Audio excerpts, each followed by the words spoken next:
मैं डॉक्टर शची राजकीय महाविद्यालय सिरोही के द्वितीय वर्ष के हिंदी साहित्य के विद्यार्थियों का स्वागत करती हूँ।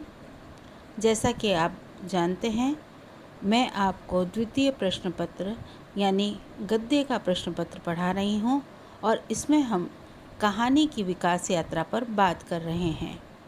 जैसा हमने पढ़ा था प्रेमचंद काल के बारे में, जिसमें प्रेमचंद जी, गुलेरी जी और प्रसाद की कहानियों ने किस तरह कहानियों के ढांचे को स्थिर किया, कहानी का एक स्वरूप बना।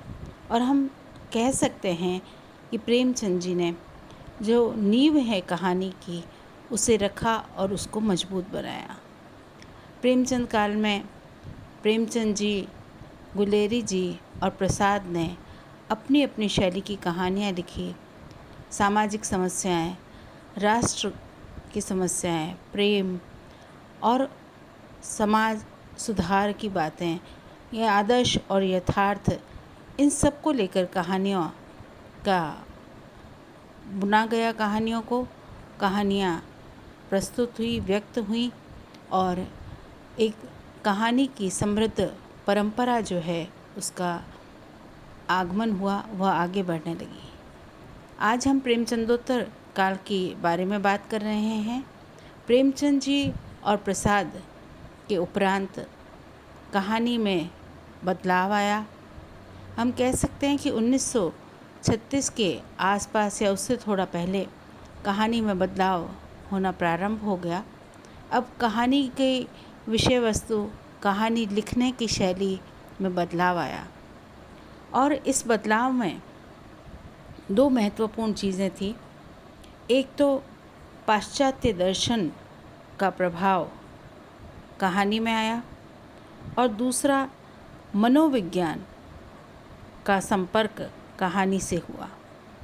पाश्चात्य दर्शन के रूप में अगर हम देखते हैं तो साम्यवाद का प्रभाव हिंदी कहानी पर पड़ा और मनोविज्ञान, फ्रायड के मनोविज्ञान, एडलर, युंग का प्रभाव हिंदी कहानी में आया।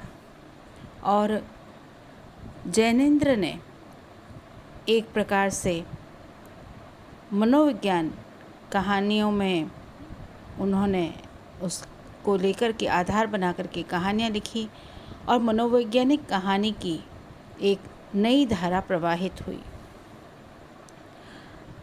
जैनेन्द्र जी की कहानियों में मनोविज्ञान प्रमुखता से आया, जिसमें मनुष्य के भीतर की, हृदय के अंतर्द्वंद, मनोभावों के संघर्ष, अवचेतन मन की समस्याओं पर पहली बार कहानी में गहराई से चित्रण होने लगा।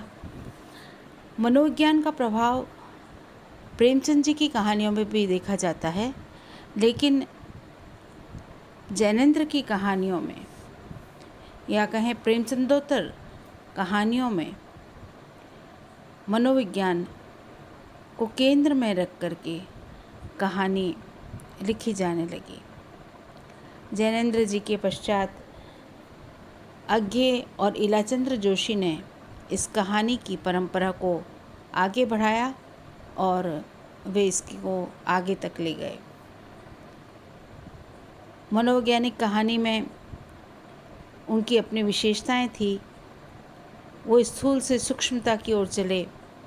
उन्होंने साधारण मनोविज्ञान से हटकर गहराई में और व्यक्ति के भीतर रुचि उन्होंने अधिक ली, यानी समाज से अधिक व्यक्ति के मन की पड़ताल इन मनोवैज्ञानिक कहानियों में हुई।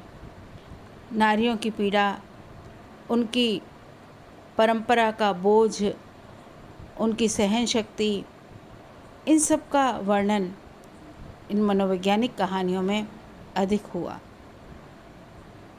जैनेन्द्र के साथ ही प्रेमचंदोत्तर कहानी में यशपाल का नाम आता है।